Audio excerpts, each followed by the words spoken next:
नमस्कार दोस्तों, मैं डॉक्टर संदीप चौहान। आज हम बात करेंगे नी ऑस्टियोआर्थराइटिस के बारे में। नी ऑस्टियोआर्थराइटिस एक ऐसी बीमारी है जो लाखों लोगों को वर्ल्ड वाइड परेशान कर रही है और इससे बहुत सारे लोग चलने से लाचार हैं और परेशान रहते हैं। We will know some facts and treatment about knee arthritis.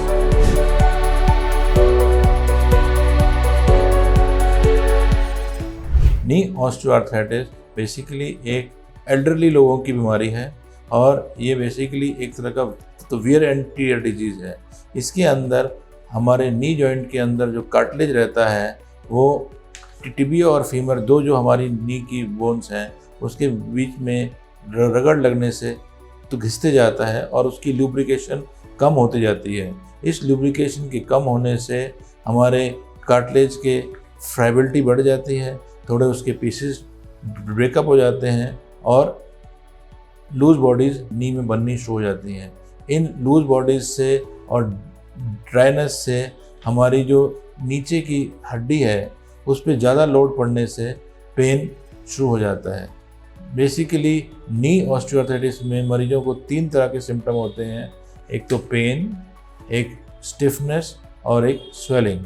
खासकर ये पेन ज़्यादातर रेस्ट के बाद शुरू होता है और जैसे जैसे हम वॉकिंग करना शुरू करते हैं या एक्टिविटी में आना शुरू करते हैं ये पेन थोड़ा कम हो जाता है और नी के अंदर जैसे जैसे लुब्रिकेशन बढ़ते जाता है नी का पेन कम होना शुरू हो जाता है। ऑस्टियोआर्थराइटिस बेसिकली 2 प्रकार की बीमारी है, प्राइमरी और सेकेंडरी। प्राइमरी ऑस्टियोआर्थराइटिस का कोई कारण लोगों को पता नहीं है और ज़्यादातर ये एक जेनेटिक ट्रेट के माध्यम से होती है। सेकेंडरी ऑस्टियोआर्थराइटिस ज़्यादातर इन्फेक्शन, ट्रॉमा और बहुत सारी इन्फ्लेमेटरी प्रॉब्लम जैसे कि तो गठिया, गाउट तो इनसे होती है। अगर हमारा वेट बढ़ जाता है तो हमारी नी पे लोड बढ़ता है और इससे हमारे कार्टिलेज भी जल्दी से तो घिसना शुरू हो जाता है और आखिर में नी ऑस्टियोआर्थराइटिस का रूप ले लेती है। अगर हमारा कोई पुराना फ्रैक्चर रहता है उससे हमारी घुटने की अलाइनमेंट पे फ़र्क पड़ता है और जैसे आप जानते हैं अगर हमारी कार की अलाइनमेंट आउट होती है तो गाड़ी का टायर को खा जाती है, वैसे ही अगर हमारे लेग्स की अलाइनमेंट आउट हो बिकॉज ऑफ ओल्ड फ्रैक्चर उससे हमारे कार्टिलेज पे असर पड़ता है और हमारे कार्टिलेज की वियर एंड टियर बढ़ जाती है और eventually it leads to knee osteoarthritis. Knee osteoarthritis एक डिजेनरेटिव बीमारी है जो कि समय के साथ बढ़ती जाती है और अगर हम इसका टाइमली ध्यान दें तो हम इसको स्लो डाउन कर सकते हैं।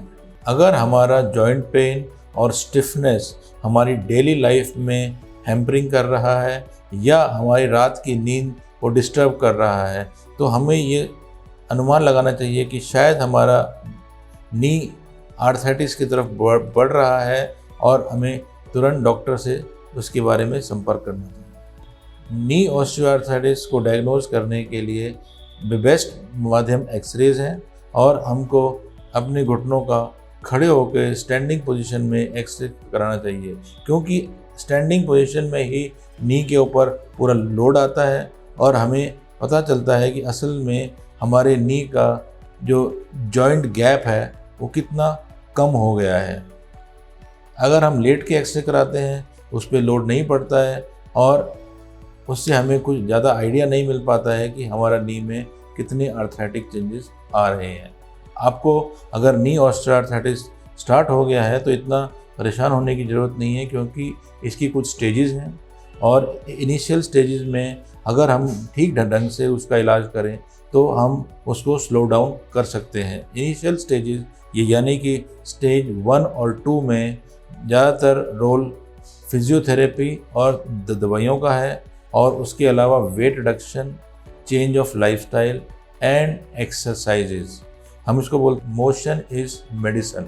अगर हम ढंग से एक्सरसाइजेज करें, हिप्स और नीज़ की मसल्स को मजबूत करें तो हमारे नीज़ और हिप्स का कंट्रोल बढ़ जाएगा और हमारा wear and tear slow down हो जाएगा। Weight loss, lightning the load. अगर हम अपना वेट लॉस करने में समर्थ हो जाते हैं तो ये देखा गया है कि 10% वेट लॉस करने से 50% तक पेन रिडक्शन हो सकता है हमारे नी ऑस्टियोआर्थराइटिस में।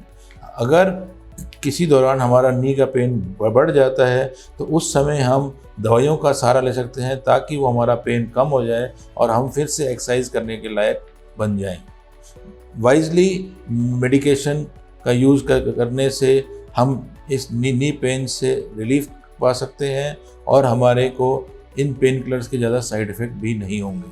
आजकल कुछ नए कॉन्ड्रोप्रोटेक्टिव दवाइयाँ भी मार्केट में आ गई हैं, जैसे कि ग्लूकोसामीन और कॉन्ड्रोटिन सल्फेट्स और कुछ आयुर्वेदिक प्रिपरेशन जो कि कंपनियां क्लेम करती हैं कि नी के कार्टिलेज को थोड़ा सा स्ट्रेंथ और लाइफ प्रदान तो करती हैं। ये एक अभी टेस्टिंग स्टेज में है, बट इनसे कोई नुकसान नहीं है और हम इनको ट्राई कर सकते हैं। अगर कभी कभी हमारा एक्टिविटी के कारण पेन बढ़ जाता है तो हम कुछ सपोर्टिव मेजर्स जैसे कि नी कैप्स, जैसे कि काइनेसोलॉजी टेप्स या कभी कभी स्टिक्स और वॉकर का सहारा भी ले सकते हैं इस पेन से रिलीफ पाने में। इनिशियल स्टेजेस में तो मेडिकेशन, फिजियोथेरेपी और एक्सरसाइजेस से हमको काफ़ी रिलीफ मिल जाता है, खासकर हीट ट्रीटमेंट से। बट जैसे जैसे हमारी डिजीज़ एडवांस होती जाती है तो कभी कभी इंट्राआर्टिकुलर विस्को सप्लीमेंटेशन, जिसको कि हम बोलते हैं सिनोवियल फ्लूइड रिप्लेसमेंट थेरेपी, क्योंकि हमारे घुटने में एक फ्लूइड रहता है जो कि हमारे घुटने को ल्यूब्रिकेशन देता है। अगर वो कम हो जाता है हम उसको आर्टिफिशियली इंजेक्ट कर सकते हैं नी में, जिसको बोलते हैं हाइलुरोनिक एसिड के माध्यम से, और ये हमारे नी को ल्यूब्रिकेशन प्रदान करके उसको पेन रिलीफ देने में हमको हेल्प करता है। When the osteoarthritis becomes severe और ये नॉन इन्वेजिव तरीके जब काम नहीं देते पेशेंट को रिलीफ करने में, उस समय ऑपरेटिव मेजर्स का सहारा लिया जाता है और उन ऑपरेटिव मेजर से we can decrease the pain. कुछ ऑपरेशन जो नी ऑस्टियोआर्थराइटिस में कामयाब हैं उनमें से एक है ऑस्टियोटमी, जो कि यंगर एज में की जाती है, और ख़ासकर जब नी का मैकेनिकल एक्सिस चेंज हो रहा होता है वो ऑस्टियोटमी करके एक्सिस को वापस से करेक्ट करके जो वेट बेरिंग एक्सिस है उसको हड्डी के बीच में लाया जाता है और हमारा पेन रिलीफ हो जाता है। सेकेंड सर्जरी आती है पार्शियल नी रिप्लेसमेंट। अगर हमारा आर्थराइटिस घुटने के एक ही भाग में केंद्रित है तब यूनिकंडाइलर नी रिप्लेसमेंट हेल्प कर सकता है।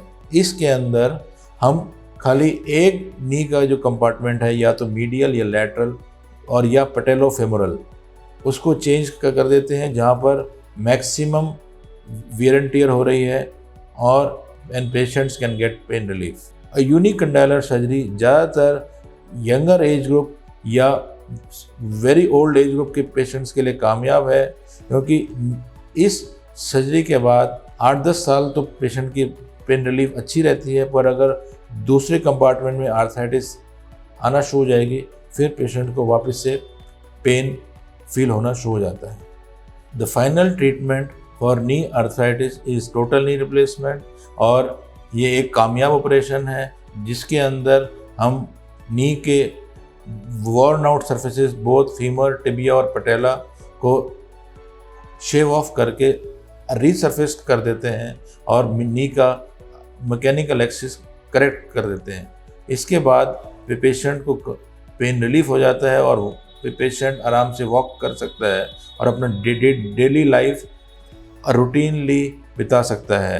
But after all these operative procedures exercise और फिजियोथेरेपी का एक अपना रोल है, क्योंकि एक्सरसाइज हमको लाइफ लॉन्ग करते रहना पड़ेगा ताकि हमारी मसल स्ट्रेंथ मेंटेन रहे। मैं आशा करता हूं कि आपको इस वीडियो के माध्यम से नी ऑस्टियोआर्थराइटिस और रिप्लेसमेंट के बारे में जानकारी मिली होगी और आप अपना घुटनों का इसके बाद अच्छा ध्यान रखेंगे। Thank you for watching this video.